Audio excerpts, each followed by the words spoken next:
আসসালামু আলাইকুম, সবাইকে শুভ দুপুর। না, সবাইকে বৃষ্টি ভেজা শুভ দুপুর। কেমন আছেন সবাই? আজকে ওয়েদারটা কিন্তু খুবই সুন্দর, আর এই ওয়েদারে হাঁস তো খাওয়াই যায়। তো আমার একটা রাজা হাঁস আনা হয়েছিল গত শুক্রবার, তো সেদিন কিছুটা রান্না করেছিলাম আর কিছুটা রেখে দিয়েছিলাম, সেটাকে আজকে বের করে নিয়েছি রান্না করার জন্য। শুক্রবার তো ভিডিও করা হয় না অত বেশি, যার কারণে আজকেই মাংস রান্নাটা ভিডিও করে নিলাম। দেখেন আমি কিভাবে হাঁস রান্না করি। এই তো প্রথমেই আমি সবচেয়ে প্রথম হাঁসের মাংসটাকে সুন্দরভাবে ধুয়ে, চামড়াটাকে আলাদাভাবে ধুয়ে পরিষ্কার করে এরপর সব রেডি করে হাতের সামনে নিয়ে নিয়েছি। এরপর কড়াইতে তেল দিয়ে সাথে হচ্ছে গরম মশলা যেগুলো হয়, দারচিনি, এলাচি, আপনার লবঙ্গ, তেজপাতা সব একসাথে তেলে আগে ভেজে নিয়েছি। ভেজে তারপর পেঁয়াজ দিয়েছি। পেঁয়াজটাকে সুন্দরভাবে একটু লাল করে আদা রসুন বাটা দিয়ে ভেজে নিচ্ছি, যাতে নিচে কড়াইতে লেগে না যায়। তারপর সামান্য একটু পানি অ্যাড করে নিলাম, যাতে পেঁয়াজটা বা আদা রসুনটা পুড়ে না যায়, সেজন্য পানি দিয়ে দিলাম। পানি দেওয়ার পর এই তো জিরা বাটাটা দিলাম, এরপর মরিচের বাটা দিলাম, এরপর হচ্ছে গরম মশলা বাটাটা দিলাম।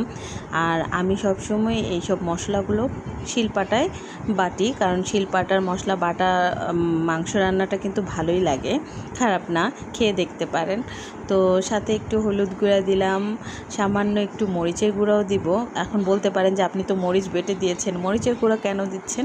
মরিচের গুঁড়াটা দিচ্ছি যাতে কালারটা একটু টকটকে লাল হয়, সেই জন্য সুন্দর একটা লাল কালার আসবে, সেই জন্য মরিচের গুঁড়াটা অ্যাড করলাম এবং পরিমাণ মতো লবণও দিয়ে দিলাম।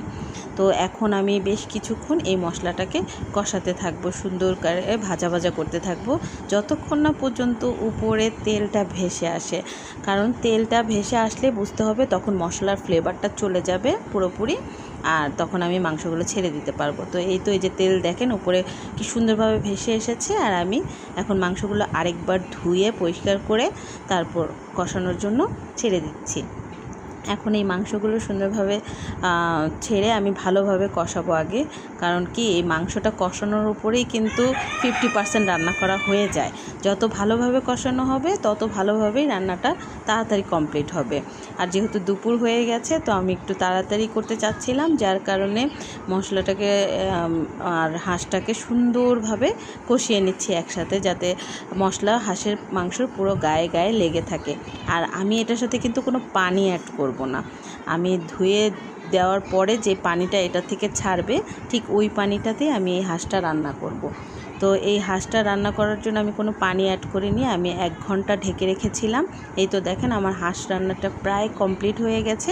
এখন শুধু কিছুক্ষণ পরে আমি এটাতে জিরা ফাঁকি দিয়ে আর একটু পানি টানিয়ে নামিয়ে ফেলবো। আল্লাহ হাফেজ।